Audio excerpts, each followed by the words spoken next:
Bueno, buenas tardes a todos. Muchas gracias por estar aquí presentes. Gracias por la invitación a todas las personas de enseñanza que me hicieron la invitación. Y vamos a tratar un tema pues actual, muy de moda. Vamos a hablar sobre fisiopatología COVID-19. Quise llamar ponencia Conociendo al Enemigo porque hoy en día de una pandemia y nuestro enemigo común es el COVID.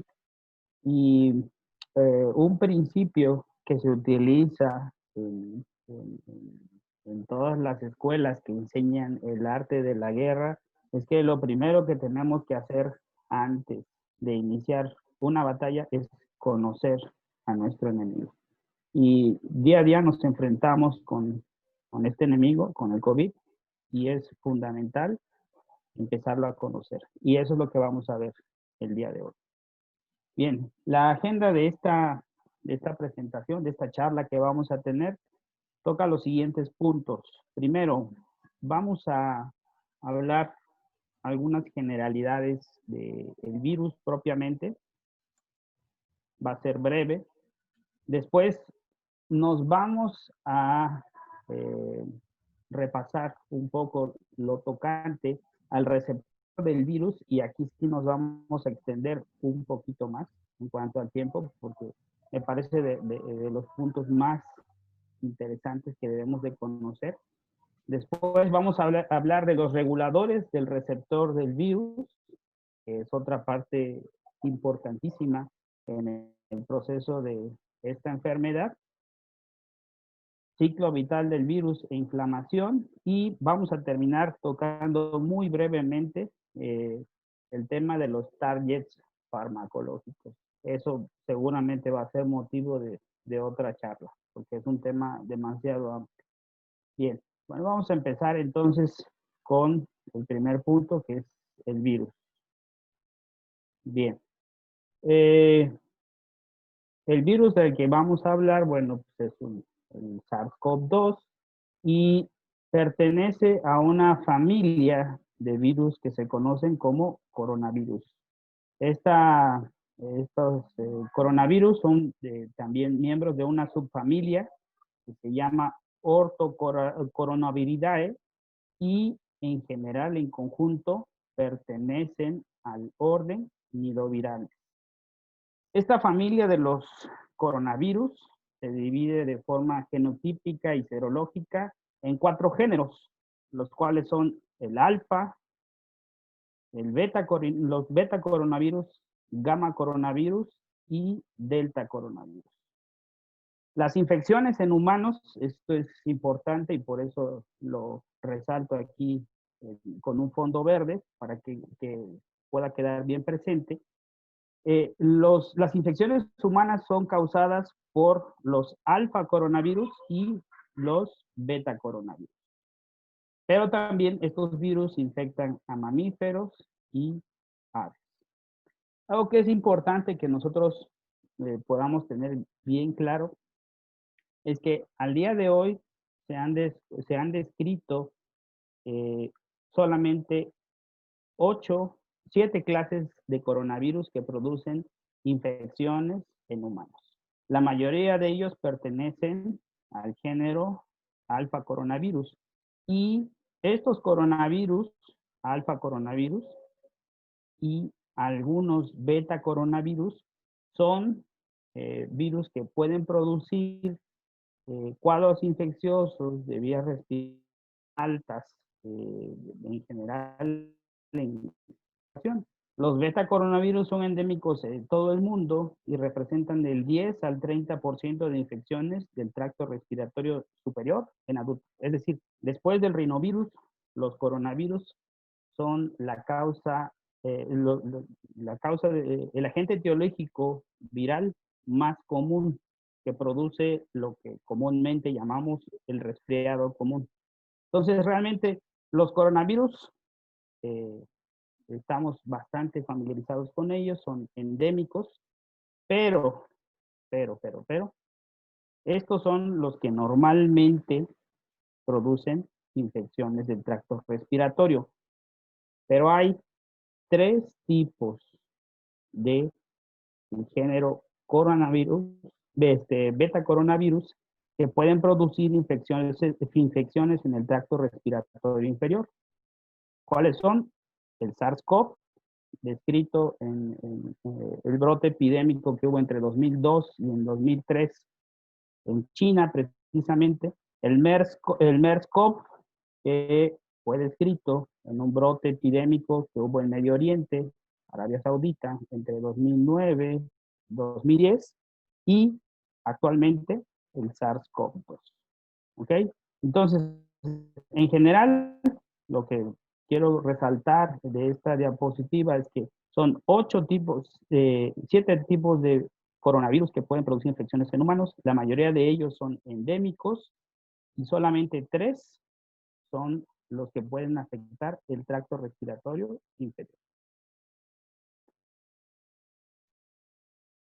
Un poquito de evolución y la ecología del SARS-CoV-2. Estudios filogenéticos nos han conducido a hipotetizar el posible origen común de estos virus. Y el origen común de estos virus parecen ser algunos coronavirus, beta coronavirus, que normalmente afectan solamente a los murciélagos. Sin embargo, en los 3 tipos de coronavirus que afectan al humano y específicamente al tracto respiratorio inferior, lo que se ha descrito es que existe un huésped intermedio en el cual el virus se transmite de su huésped original, que es el murciélago, a un huésped intermediario, y en este huésped intermediario ocurren una serie de cambios, de mutaciones, que le confieren la capacidad de transmitirse a los humanos y entre los humanos. En el caso del SARS-CoV-2, los estudios realizados epidemiológicos y filogenéticos hipotetizan que el huésped intermediario, en el paso del virus del murciélago hacia el hombre, fueron las civetas que son un pequeño felino que es común en el sureste asiático. En el caso del MERS-CoV, el huésped intermedio fueron los camellos, y en este caso del nuevo virus SARS-CoV-2, hasta ahorita el animal que se considera pudo haber sido ese huésped intermedio que permitiera pasar de los murciélagos a los humanos es el pangolín. El pangolín, que es una especie de oso hormiguero, pero en lugar de tener pelos tiene escamas, y también es endémico del sudeste asiático. Es importante y es interesante comentar que el virus del SARS-CoV-2 tiene pues sí, una cierta homología con los otros virus, con el MERS y con el SARS-CoV. De hecho, pues, se parece más al SARS-CoV-2. Genéticamente tiene más o menos un 80% de homología el SARS-CoV con el SARS-CoV-2, pero interesantemente es mucho más parecido a el coronavirus que afecta al murciélago, ya que tiene una homología en el material genético de más del 96%. Es decir, es casi idéntico el coronavirus que afecta al murciélago con el coronavirus que afecta al humano. Prácticamente idénticos, solamente un 2 a 4% de variación genética. Esto es importante. Esto es importante porque quiere decir que el virus no requiere muchas mutaciones para poder saltar de un animal, en este caso el murciélago, hacia los hombres. Bien. Brevemente, algo de la estructura del SARS-CoV-2. Bueno, El virus SARS-CoV-2 tiene 5 proteínas estructurales que son las más importantes y que es importante tenerlas en mente porque para lo que vamos a ver en los siguientes minutos es indispensable que tengamos presente estas proteínas. Bien, tiene una proteína S o espícula eh, que tiene una forma más o menos, decían mis hijos que hace ratito que estaban viendo la presentación conmigo, que parecen como globitos, dice. Como 3 globitos juntos y un palito. Bueno, esa es la proteína S o espícula, la proteína E de envoltura. La nucleocápside es importante porque imaginemos que estas proteínas que forman el nucleocápside forman una especie de rosario en el cual va enrollado, por decirlo de alguna manera, o plegado el material genético del virus. Tenemos una proteína hemaglutinina esterasa y una proteína de membrana. En general, el, el, el material genético del SARS-CoV-2 está constituido por casi 30,000 pares de bases o 30,000 kilobytes. Bien, ahora, quiero que pongamos especial atención en una proteína, en esa proteína que les mencionaba hace un momento que parecen globitos. Esta es una imagen un poquito más amplificada de esta misma proteína, la proteína S. Es importante que nosotros tengamos presente que esta proteína S tiene 2 subunidades. Una subunidad S1, que aquí es esta proteína S1 es donde se encuentra el sitio de anclaje a la proteasa o el sitio de unión a receptor. Es decir, en esta parte de la proteína, el virus se va a pegar a un receptor de nuestro cuerpo. Ahorita ya lo vamos a platicar eso. Y la subunidad 2 de la proteína S es la parte de esta proteína que le permite mantenerse unido a la bicapa lipídica que rodea la nucleocápside del material genético del virus. Entonces, importante, la proteína S1, la proteína S, perdón, tiene una subunidad S1 que se va a unir al receptor y una subunidad S2 que le va a permitir fijo a la bicapa lipídica que rodea al virión. Bien, entonces ya hablamos un poquito del virus. Ahora vamos a hablar del receptor. Bien, y esta parte también es importantísima. La enzima convertidora de angiotensina 2 es el receptor funcional para el SARS-CoV-2. Esta enzima convertidora de angiotensina, podemos decir que no tiene mucho que fue descubierta. Fue descrita en el año 2000 por 2 grupos independientes de investigadores, es decir, la descubrieron casi de manera simultánea. E inicialmente, hace muchos años, cuando se descubrió esta proteína, la enzima convertidora de angiotensina 2, tipo 2, esto es importante, es la enzima convertidora de angiotensina tipo 2. Se pensaba que como tenía cierta homología con la enzima convertidora de angiotensina, tenían un efecto similar. Sin embargo, lo que hoy en día sabemos y lo que se ha venido estudiando desde los últimos 20 años, desde que fue descrita esta proteína, es que los efectos fisiológicos de la enzima convertidora de angiotensina tipo 2 son exactamente lo opuesto a los efectos de la enzima convertidora de angiotensina 1, por decirlo de alguna manera. Esta enzima convertidora de angiotensina tipo 2 es el receptor funcional para que se una la proteína S1 del SARS-CoV-2. Entonces, la proteína viral S ya dijimos que viene de espículas, es esa esas espículas que se ven en una micrografía electrónica y que le dan el aspecto precisamente como de una corona.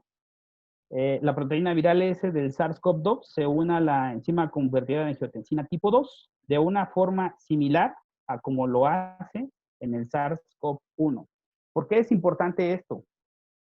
Porque la mayoría de la información que nosotros tenemos hoy en día sobre la interacción del SARS-CoV-2 con este receptor proviene de lo estudiado en pacientes que tuvieron SARS-CoV, el SARS-CoV-1, por decirlo de alguna manera. Entonces, cuando hubo el brote epidémico de SARS-CoV-2 entre 2002 y 2003 en China, se descubrió que la proteína viral S se unía al receptor de la enzima convertidora de angiotensina 2 y curiosamente es exactamente, bueno, es un mecanismo muy parecido al que utiliza el SARS-CoV-2. Pero, ¿cuál es la diferencia? Y eso nos ayuda un poco a explicar el comportamiento de un brote epidémico, como ocurrió con el SARS-CoV, y una pandemia, como ocurre con el SARS-CoV-2. ¿Cuál es esa diferencia? Bueno, el SARS-CoV-2 es mucho más patogénico debido a que su afinidad por el receptor enzima convertidora de angiotensina tipo 2 es de 10 a 20 veces mayor que para el SARS-CoV. Es decir, el paciente que tiene SARS-CoV-2 necesita una carga viral mucho más pequeña que un paciente que tuvo SARS-CoV, para poder inducir una infección. Y esto se explica por la enorme afinidad que tiene el SARS-CoV-2 en comparación con el SARS-CoV-1 por este receptor, la enzima convertidora en angiotensina tipo 2.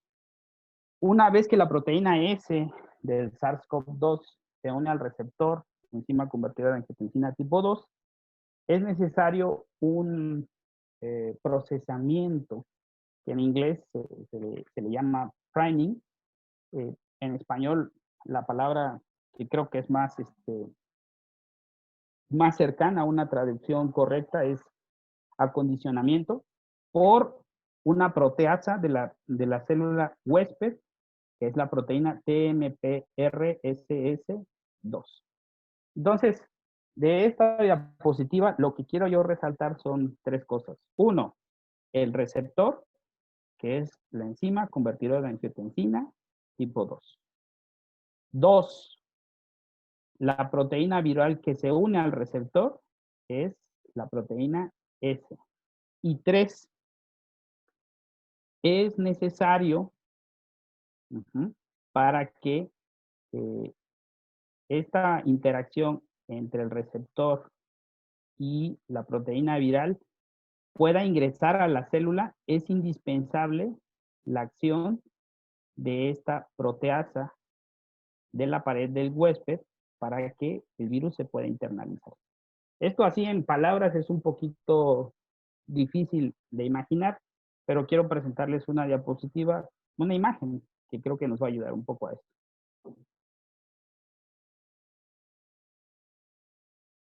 Bueno,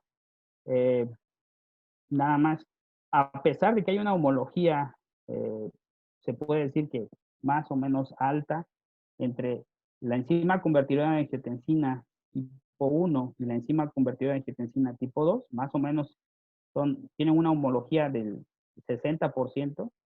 La enzima convertidora de angiotensina 2 es una proteína de 805 aminoácidos y la enzima convertidora de angiotensina 1 es una proteína de 1306 aminoácidos. El gen que codifica esta enzima convertidora de angiotensina tipo 2 se encuentra en la posición 22 del brazo corto del cromosoma X.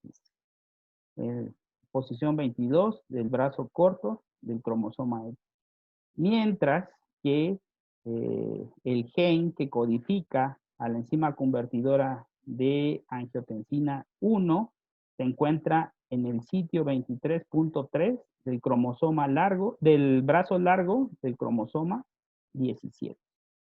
De esta manera lo que podemos ver es que existe una bastante parecido entre la enzima convertidora de angiotensina tipo 2 y la enzima convertidora de angiotensina tipo 1. Pero estas diferencias, ocasionan que una tenga exactamente el efecto opuesto de la otra. Bien, bueno, regresando un poquito a lo que platicábamos en la diapositiva anterior. Otra vez tenemos una ilustración con la proteína S1, su subunidad, la proteína S, perdón, subunidad S1, que dijimos que es donde se encuentra el sitio de unión al receptor, que interactúa con la enzima convertidora de angiotensina. Y esta proteína S1 se fija al receptor, a la enzima convertidora de angiotensina tipo 2. Sin embargo, bueno, esto es solamente una parte del proceso, porque mientras el virus no entre al interior de la célula, pues generar replicación celular, una replicación viral, perdón, no puede inducir apoptosis celular, no puede inducir inflamación, sino que es necesario que este complejo, el receptor del virus, perdón, la proteína S1 del virus se una al receptor y es necesario la acción de esta proteína, de la cual vamos a estar hablando frecuentemente en el transcurso de lo que resta de la charla, que es la proteína TMPRSS2.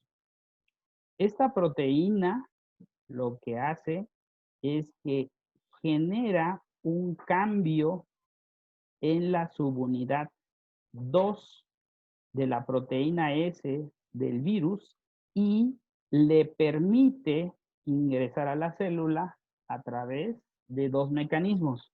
Uno, endocitosis, y dos, la fusión celular, la fusión, perdón, de el virus con la membrana celular. Entonces,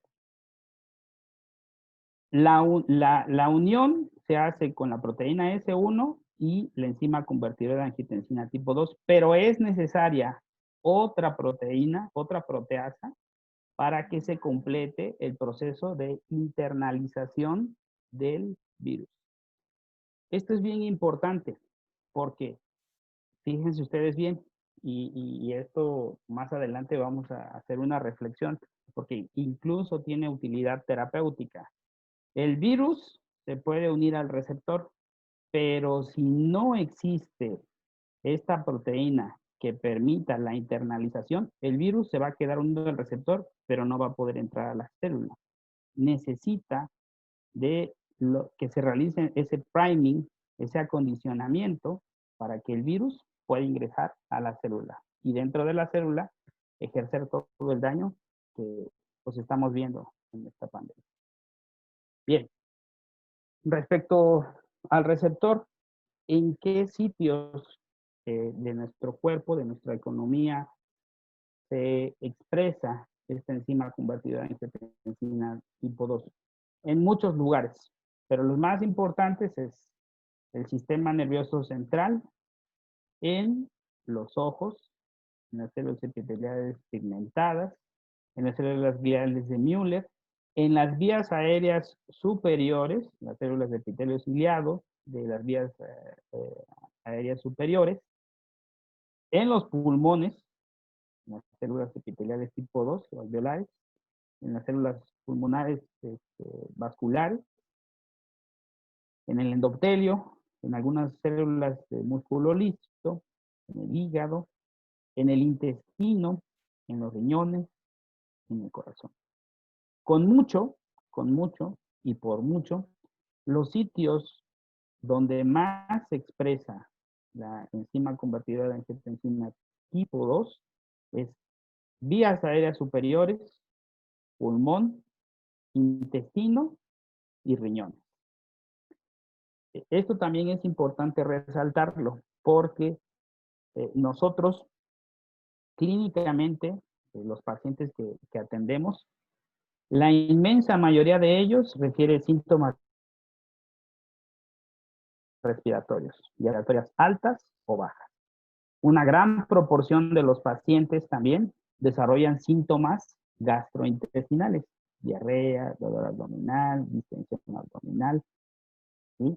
Y un buen número también de nuestros pacientes, y cada vez con más frecuencia empezamos a ver que hacen daño renal y específicamente daño a nivel tubular. Es decir, los sitios en donde más frecuentemente existen manifestaciones clínicas son también los sitios donde se expresa en mayor proporción esta enzima convertidora de angiotensina 2, tipo 2. Bien, vamos a hacer un poquito, un recordatorio de la regulación de la presión arterial por el sistema renina, angiotensina, aldosterona. Y alguien puede decir, bueno, ¿y qué tiene que ver el sistema renina, angiotensina, aldosterona con COVID? Tiene que ver muchísimo, muchísimo. Y por eso es indispensable que repasemos estos efectos. Bien, bueno, pues el angiotensinógeno, pues todos sabemos que es una proteína que se produce en el hígado. Esta proteína, por efecto de la renina que se produce a nivel renal, nos va a producir angiotensina 1. La angiotensina 1, de manera típica, se ha descrito que sufre una escisión por parte de la enzima convertidora de angiotensina tipo 1 y transforma esta angiotensina 1 en angiotensina 2.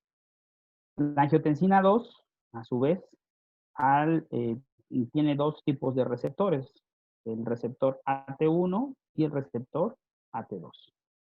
El receptor AT1, cuando la angiotensina tipo 2 se une a este receptor AT1, nos va a dar los clásicos efectos que se describen del sistema renina, angiotensina, aldosterona, que son vasoconstricción, proliferación celular, fibrosis, estrés oxidativo, efectos proinflamatorios y un incremento en la liberación de aldosterona. Entonces, digamos que toda esta parte de arriba, el paso del angiotensinógeno, el efecto de la renina para generar angiotensina 1 y el efecto de la enzima convertidora de angiotensina 1 para transformarla en angiotensina 2, cuando se unen al receptor AT1, nos va a dar esta vía vasoconstrictora e inflamatoria. Pero hay una vía alterna, y aquí es donde entra en funcionamiento la enzima convertidora de angiotensina tipo 2. Bien, tenemos nuevamente el angiotensinógeno, que se transforma mediante el efecto de la renina en angiotensina 1. Pero cuando en lugar de que la transforme o la procese la enzima convertidora de angiotensina tipo 1, la procesa la enzima convertidora de angiotensina tipo 2, esta angiotensina 1 se transforma en angiotensina 1,9. Ajá. Recordemos que la angiotensina 1 es un decapéptido, es decir, son 10 péptidos juntos. Cuando la escinde, la enzima convertidora de angiotensina, lo que hace es quitarle 2 aminoácidos y se transforma en un octapéptido, es decir, 8 aminoácidos 8 péptidos, perdón, 8 péptidos, y ese octapéptido es la angiotensina 2.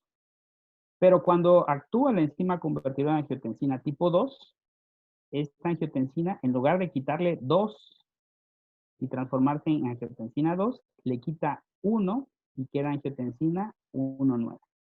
Esta angiotensina 1,9, a su vez, por el efecto de la enzima convertidora de angiotensina tipo 1, se transforma en angiotensina 1,7.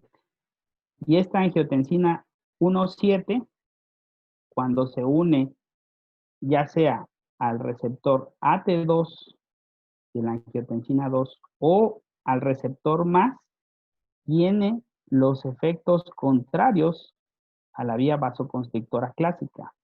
Es decir, tiene un efecto vasodilatador, antiproliferador, proapoptósico, que induce natriuresis, antifibrótico, que mejora el flujo cerebral y la memoria cuando se une al receptor AT2.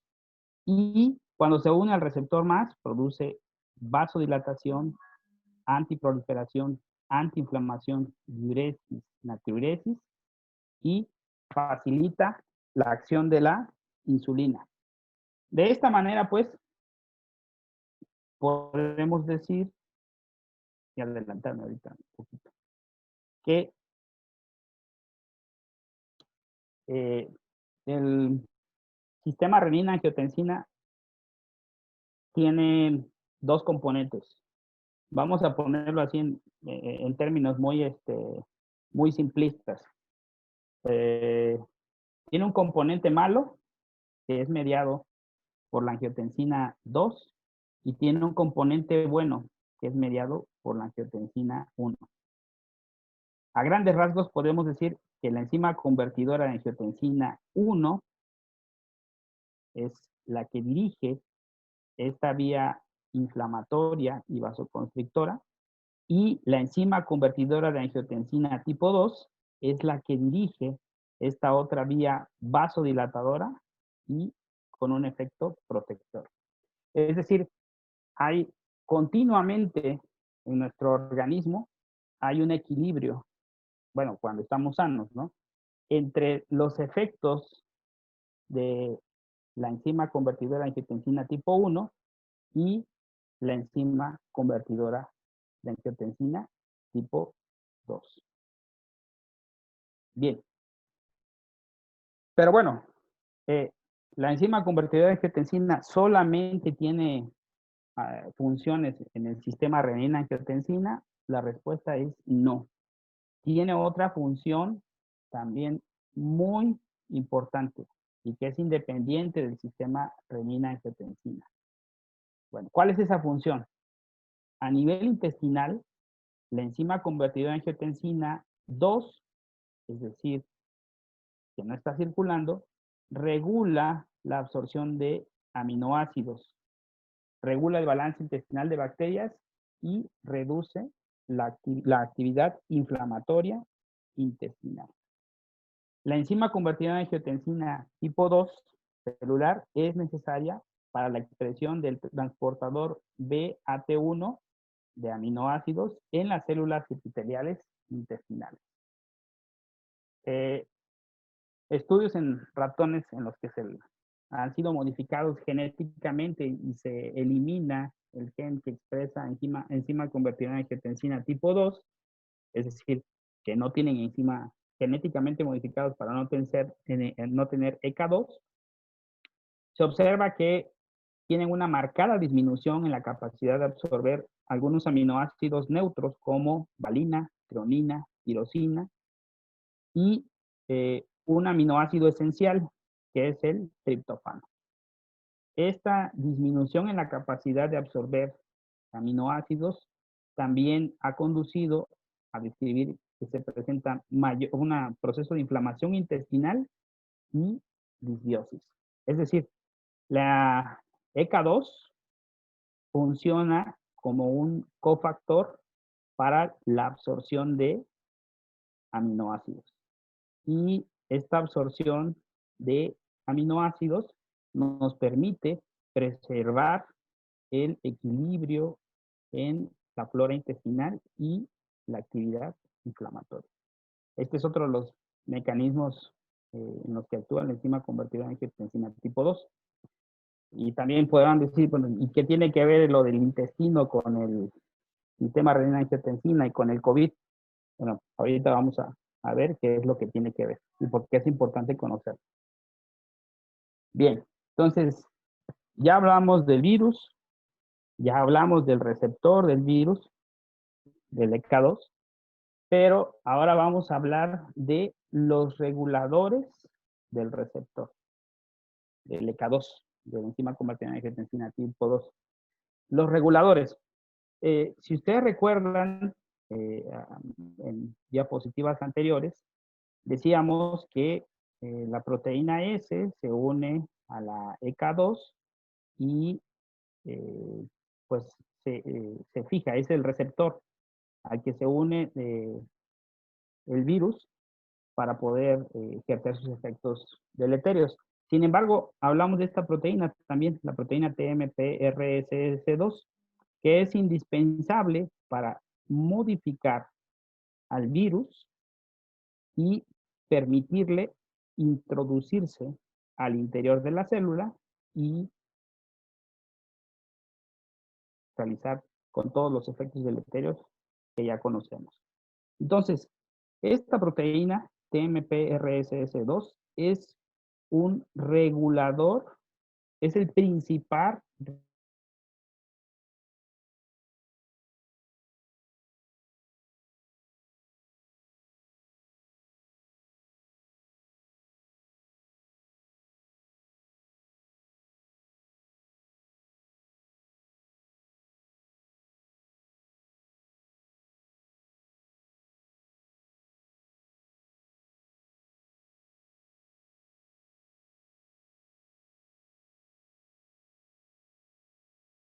medicamentos, ya se ha descrito anteriormente, que tienen como un efecto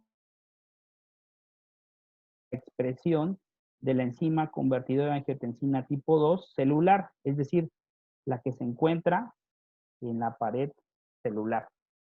Entonces, ahí el argumento para decir, bueno, si le damos IECAS o le damos ARA2, van a aumentar la expresión de enzima convertida en angiotensina tipo 2, van a aumentar la expresión del receptor y, por lo tanto, puede entrarle más virus. Eso fue al principio y empezábamos a conocer a esta enfermedad. Hoy en día sabemos que no tienen nada que ver los IECAS y los ARAS. ¿Por qué? Porque aunque incrementen la expresión celular de ECA2 a nivel de la membrana, es necesaria la acción de esta otra proteína para que pueda ingresar el virus. Es decir, el virus se puede pegar al receptor, pero si no hay esta proteína, no va a entrar.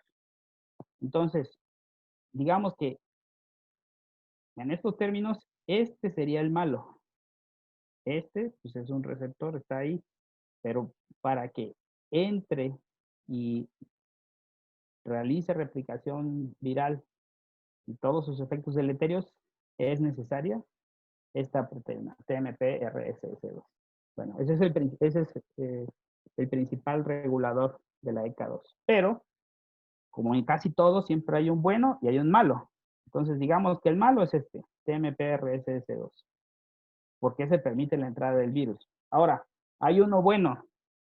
Digo, siempre por uno malo, hay uno bueno.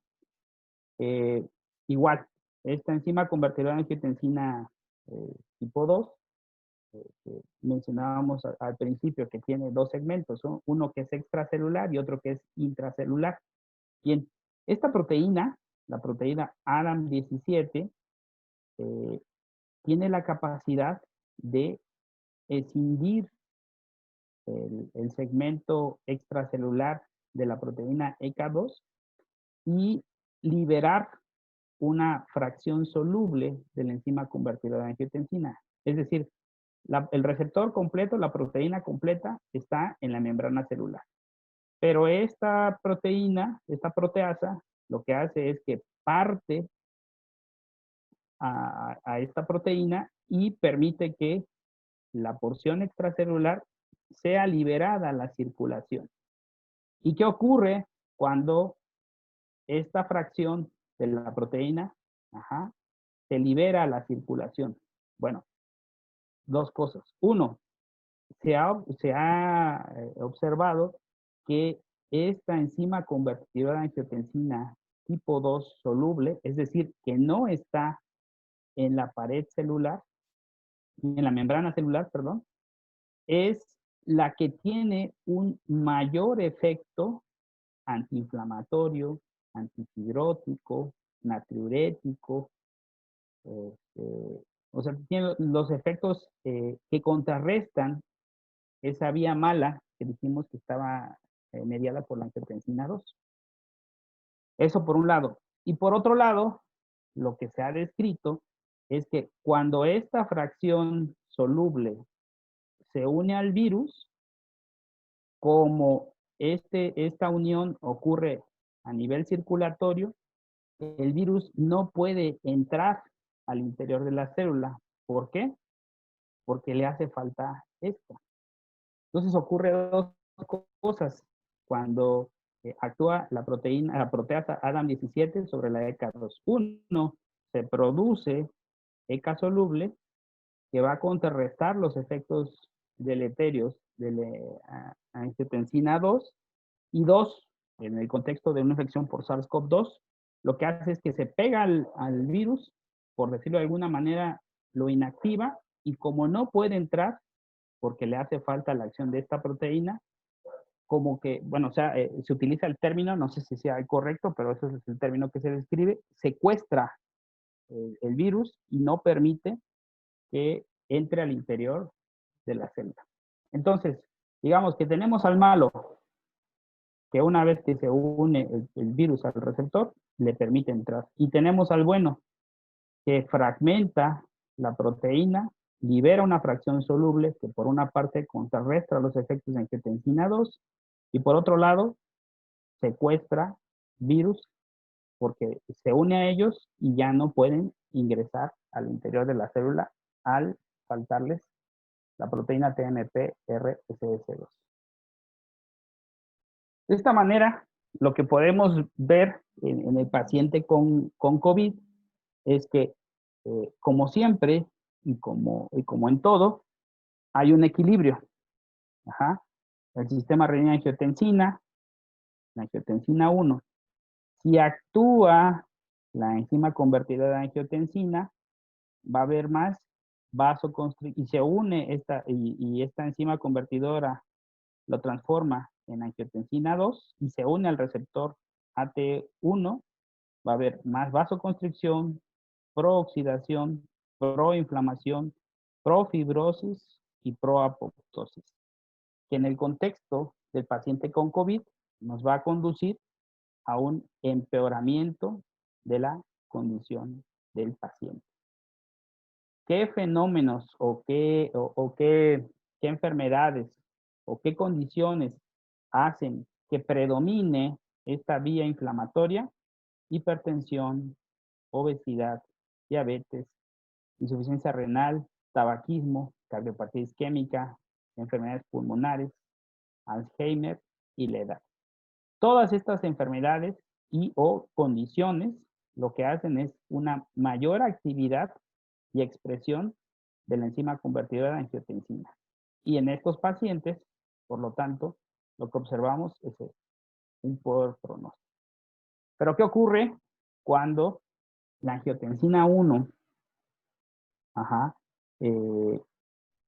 se transforma en angiotensina 2 y mediante el efecto de la enzima convertidora en angiotensina tipo 2, se transforma en angiotensina 1,7 y no se une al receptor AT1, sino se une al receptor MAX. Bueno, hay vasodilatación, antioxidación, antifibrosis, antiinflamación, antiapoptosis y mejoría en el paciente con COVID. ¿Qué condiciones, qué circunstancias pueden incrementar la actividad, la expresión y la actividad de enzima convertida en angiotensina tipo 2? Ejercicio, estrógenos y algunos mecanismos farmacológicos, como son la enzima, bueno, los inhibidores de la enzima convertida en angiotensina, los YECAS, los ARA2, y activadores directos de la enzima convertida en angiotensina tipo 2. Bien, ya casi vamos terminando.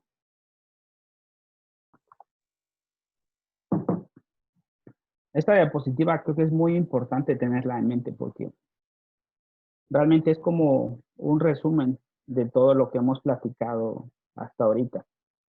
Y me gustaría comentarla con detenimiento porque, bueno, si nos quedamos con lo que tiene esta diapositiva, la charla habrá valido la pena y ustedes se habrán llevado algo muy útil, muy importante hoy en esta noche. Y entonces, tenemos un receptor, que es la enzima convertida en angiotensina tipo 2, un receptor celular. Puede haber dos caminos, bueno, tres caminos. Uno, cuando sobre este receptor actúa la proteína TMPRSS2, va a modificar el complejo virus-receptor, permitiendo la entrada del SARS-CoV-2 al interior de la célula. La invasión de este virus en las células. ¿Dónde dijimos que se expresa más la enzima convertida en angiotensina 2? El receptor, dijimos que era vías respiratorias altas, a nivel pulmonar, a nivel intestinal y a nivel renal. Pero, y esto es bien importante, en esos tejidos, epitelio respiratorio alto, pulmonar, intestinal y renal, el tejido que más expresa TMPRSS2 es el pulmonar.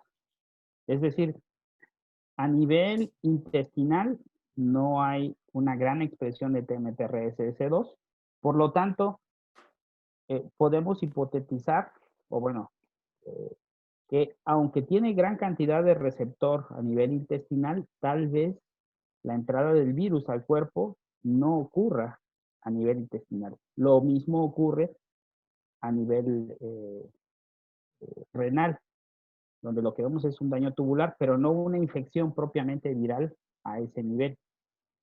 ¿Por qué? Porque les hace falta la proteína TMPRSS2, y la cual está muy abundantemente una gran expresión de esta proteína a nivel pulmonar. Por eso es que es el principal órgano que se ve afectado por toda esta cascada inflamatoria.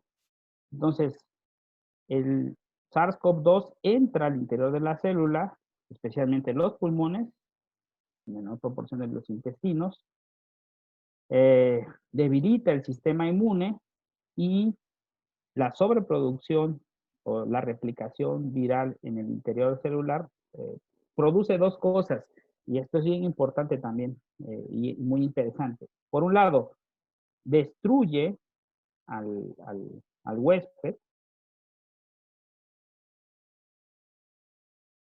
Por un lado, destruye a la célula huésped, pero por otro lado, cada vez que el virus agarra un EK2 y lo mete al interior de la célula, ocurre un fenómeno que es en inglés se llama down regulation, es decir, una disminución en la expresión en la membrana celular de EK2.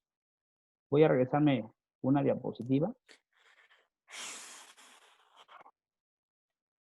¿Qué ocurre si disminuye la expresión de EK2? ¿Qué es lo que va a prevalecer? EK1. Y si prevalece EK1, va a tener todos estos efectos deleterios. Ahora mismo. Creo que alguien tiene prendido su micrófono, a ver si lo puede apagar.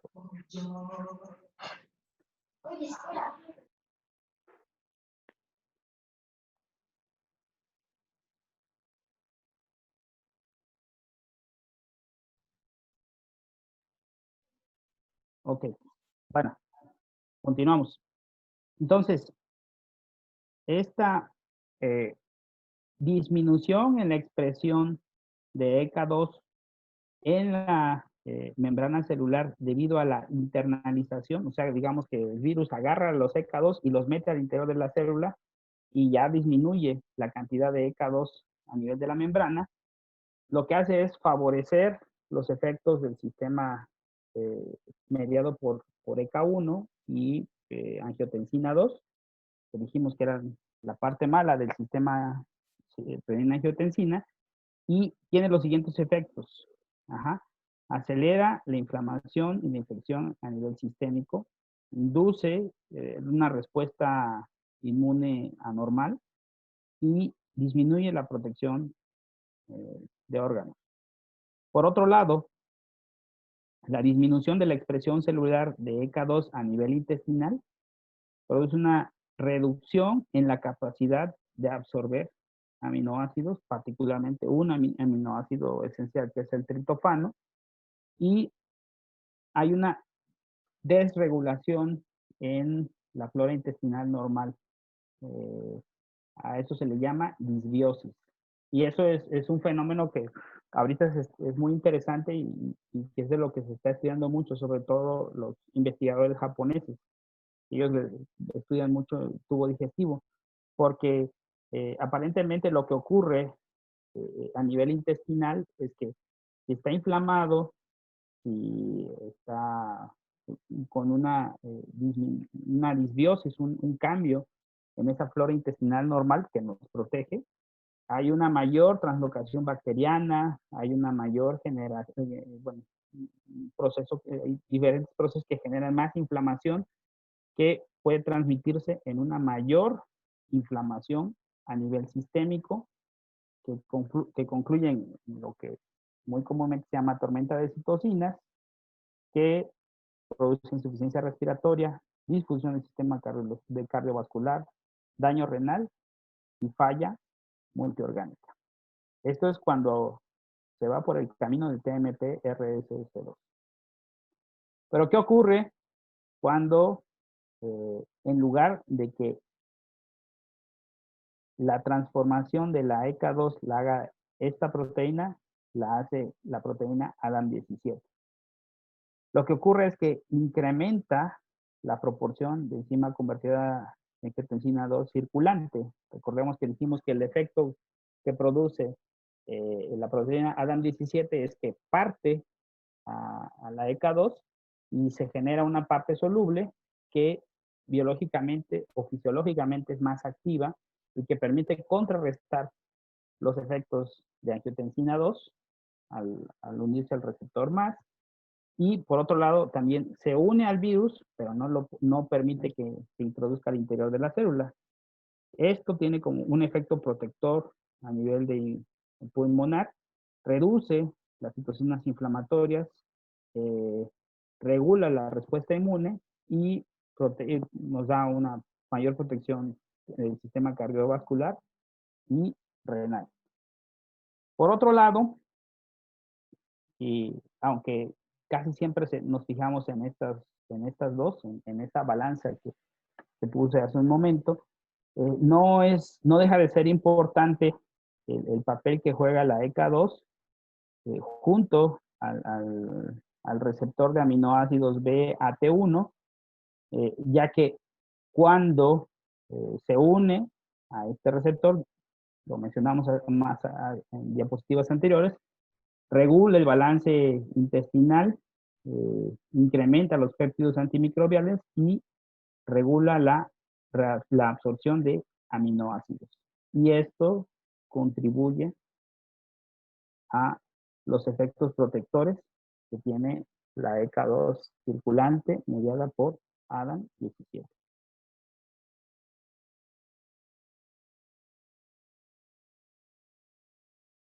Bien, ya vamos casi terminando.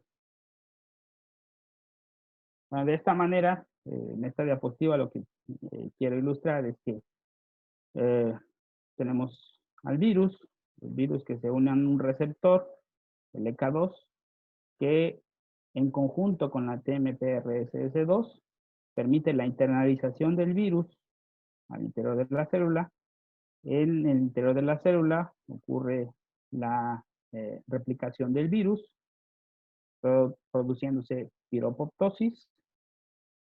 Por un lado, esta piropoptosis va a producir citocinas inflamatorias y por otro lado, pues una vez ya empaquetado, bueno, replicado, el virus empaquetado, madurado, se liberan mayor número de viriones hacia la circulación y se perpetúa la infección, no sin antes producir pues un daño celular que produce muerte celular, piropoptosis y apoptosis, que secreta detritus de material genético, interleucina 1, y que nos va a generar una mayor producción de citocinas inflamatorias.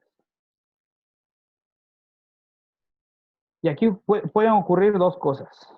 Bueno, primero, si tenemos una respuesta inmune saludable, sana, lo que ocurre es que en condiciones normales nuestro cuerpo debería empezar a producir anticuerpos neutralizantes que se unieran al virus y lo inactivaran.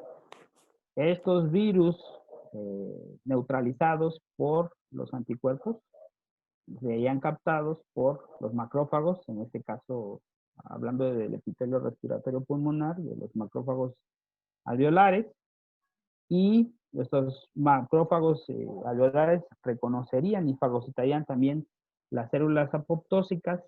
No habría liberación de virus, no había la perpetuación de ese ciclo de replicación viral y liberación a la circulación para continuar con el círculo vicioso. Las células T CD4 me darían una respuesta inmune de forma eficiente y las células T CD8 reconocerían y eliminarían las células infectadas. Esto es lo que ocurre en la mayoría de los pacientes que desarrollan formas de COVID leve. Es decir, tenemos un sistema inmune sano que produce anticuerpos y que permite que exista una eliminación de las células infectadas, que no haya replicación viral, que no haya perpetuación de la inflamación y hoy en día sabemos que más del 90% de los casos son casos, del 80% de los casos son casos leves, muchos de ellos incluso asintomáticos. En esos casos lo que ocurre es esto, pero también puede ocurrir algo diferente. ¿Qué es lo que puede ocurrir? Bueno, pues que exista una respuesta inmune disfuncional con una excesiva infiltración de monocitos, macrófagos y de células T, que haya una tormenta de citocinas a nivel sistémico, edema pulmonar, neumonía y una palabra que engloba todo esto, inflamación. Inflamación a nivel sistémico. Estos son los pacientes que desarrollan formas graves de COVID. Entonces, podemos tener una respuesta inmune sana o una respuesta inmune disfuncional. Si es sana, el paciente va a desarrollar una forma leve y se va a curar. Es la inmensa mayoría de los pacientes. Pero en los pacientes que tenemos hospitalizados y que nos toca atender día con día en el hospital y en todos los hospitales de todo el mundo, pues son los pacientes que desarrollan esta respuesta inmune disfuncional. Bien, terminamos muy brevemente con esta, diapositiva. Les digo, este tema de los fármacos y los targets farmacológicos en COVID es un tema amplísimo. Tal vez haya oportunidad de tratarlo con mayor calma en algún otro momento, pero así, muy brevemente, bueno, Aquí tenemos un esquema que creo me parece ilustrativo y por eso me pareció pertinente dejarlo al final. Entonces, hablamos de otra vez la proteína S del virus que se une a EK2 y que necesitan de la proteína TMPRSS2 para internalizar el virus. Bien, bueno, este es nuestro primer target, el primer target farmacológico. Actualmente, los que más estudian esta parte o este target son los japoneses, el mesilato de Camostat. Es un medicamento que se utiliza, ya está a la venta, no aquí en México, sí en Japón, y que se utiliza en pacientes con pancreatitis. Eh, Esa es su principal utilidad y está aprobado para su uso en pacientes con pancreatitis en Japón. Pero se ha descubierto, o bueno, no se ha descubierto, por todo lo que hemos visto a lo largo de esta presentación, pues suena como lógico, ¿no? Si nosotros inhibimos la TMPRSS2, aunque el virus se pegue al receptor, no va a poder entrar. Entonces, actualmente hay aproximadamente 5 ensayos clínicos controlados que están utilizando mesilato de Camostat y otros fármacos análogos que son también inhibidores de TMPRSS. Obviamente que no podemos saber los resultados hasta que no termine el ensayo clínico. La idea suena bien y al parecer, de acuerdo a lo que reportan en la página de Clinical Trials, parece que las cosas van funcionando más o menos bien con este medicamento. La cuestión es que es curioso, ¿no? Porque en Japón la incidencia de COVID es muy baja. Entonces, uno de los impedimentos que ha tenido el ensayo clínico, los ensayos clínicos que van corriendo actualmente, es que ya no tienen tantos pacientes. Ajá. Entonces, tienen que ser pacientes bien seleccionados. Entonces, no van muy lentos con estos ensayos clínicos. Pero suena muy lógico, ¿no? Le dijimos, el virus se puede pegar al receptor, pero si no hay esta proteína, no va a entrar. Bien, ¿qué otro? Arbidol tiene como objetivo, como target, el complejo proteína S, EK2, que inhibe la fusión de la membrana, de la membrana, de la envoltura celular, con la membrana celular y que permite la entrada. Este medicamento, Arbidol, igual hay ensayos clínicos corriendo, todavía no tenemos resultados y aunque también suena lógico, este target, inhibir la interacción para impedir la fusión de la cubierta viral con la membrana, no tenemos todavía resultados para hablar de eso. Tercer target, inhibir la fusión de membrana y la endocitosis. Bueno, esto sí ya se ha estudiado, ya se hicieron ensayos clínicos y los resultados pues, no fueron benéficos para los pacientes con hidroxicloroquina y cloroquina.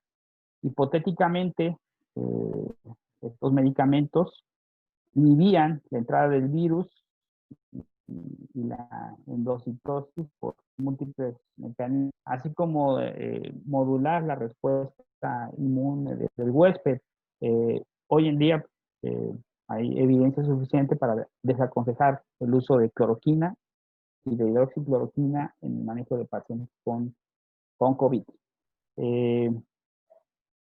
Lopinavir, bueno, lo que más se utilizaba al principio también es lopinavir, ritonavir o medicamentos más recientes, el darunavir, que inhibían la transcripción del virus. También ya hay ensayos clínicos, sobre todo con lopinavir, no tanto con darunavir, porque el fabricante del darunavir, empezando la pandemia, dijo, no, mi medicamento no sirve para eso, así que ni le busquen. Del opinavir sí hubo ensayos clínicos, tampoco hubo resultados alentadores, y hoy por hoy tampoco se está indicado en el manejo de pacientes con COVID. Bien. ¿Qué otro target? Inhibir la replicación celular a través de inhibir la replicación celular. ¿Qué medicamentos son los que se han utilizado? Ribavirin, Remdesivir, Favipiravir. Y de estos, el que va más avanzado es Remdesivir. La evidencia actual que existe sobre este medicamento es que no ha mostrado mejoría en la sobrevida ni disminución en la mortalidad. Lo que se ha descrito con el Remdesivir es que es un acortamiento en el número o en la cantidad de días con síntomas de la enfermedad. Es decir, no incide en las variables de resultados principales. Lo que nosotros queremos no es que le dure menos un día los síntomas al paciente, sino lo que queremos es que no se muera. Y eso hasta ahorita no lo ha mostrado el Remdesivir, que es el fármaco que va más avanzado. Todavía están corriendo ensayos clínicos y, bueno, hasta que no terminen y tengamos las conclusiones, no podemos descartar completamente Remdesivir, pero lo que se ha descrito hasta ahorita es que no mejora la sobrevida, no disminuye la mortalidad, sí acorta los síntomas, pero aproximadamente en 1 o 2 días. Y ese es su beneficio. Y finalmente, los medicamentos que se utilizan inmunológicos, terapia blanco para contrarrestar el fenómeno inflamatorio de tormenta de citocinas, como el tocilizumab, el sarilumab. Igual, están corriendo, bueno, hubo 2 grandes ensayos clínicos con tocilizumab. Al principio de la pandemia había algunos resultados que eran alentadores con tocilizumab, ya que en estudios observacionales, sobre todo en Italia, hicieron algunos estudios de cohorte en los cuales aparentemente había algún beneficio con el uso de tocilizumab. Un ensayo clínico grande que se hizo en Italia tuvo que suspenderse a menos de la mitad del tiempo programado, ya que el tocilizumab no mostró mejoría, entonces no había suficiente evidencia para seguirlo prescribiendo. Suspendieron el ensayo clínico y la conclusión fue no está funcionando para dar resultados primarios. Y por su parte, el laboratorio que produce el tocilizumab, por su parte estaba haciendo otro ensayo clínico, ya salió, el mismo laboratorio reportó que no había beneficio en cuanto al uso del tocilizumab, y hoy por hoy también no está recomendado tal. Aparte que, bueno, en lo personal, y eso solamente es una apreciación personal, me parece que necesitaríamos agarrar al virus mucho antes, porque ya que pasó todo esto, pues como que no suena muy lógico enfocarnos en la inflamación ya que está la inflamación, sino pienso yo que es más lógico tratar de agarrar un target mucho más temprano. Sarilumab, ahorita se están corriendo algunos ensayos clínicos, todavía no hay resultados. Lo que está reportado en la página de Clinical Trials tampoco muestran que vaya a haber grandes beneficios, pero hasta que no sean presentados los resultados finales no podemos emitir una opinión. Entonces, no tengo ningún conflicto de interés y pues de mi parte es todo. Muchas gracias por aguantar un poquito más de 1 hora y pues gracias. Muchas gracias, doctor. Muy interesante, muy amplio el tema. Yo creo que da para mucho. y todavía falta por conocer. Le agradecería a la coordinadora de educación, la doctora Ruama, si te conectas, por favor. Doctora Ruama. ¿Alguien del público que desea hacer alguna pregunta, algún comentario? Que le levante la mano para que, o lo puede escribir en el chat también. Aprovecho, por favor, les mandamos un link para que se registren su asistencia, es para la asistencia del hospital. Doctor Oscar, médico internista, ¿por ahí algún comentario que quieras hacer?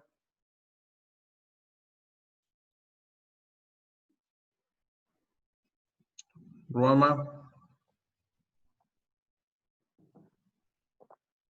No. No, pues no hay ningún comentario.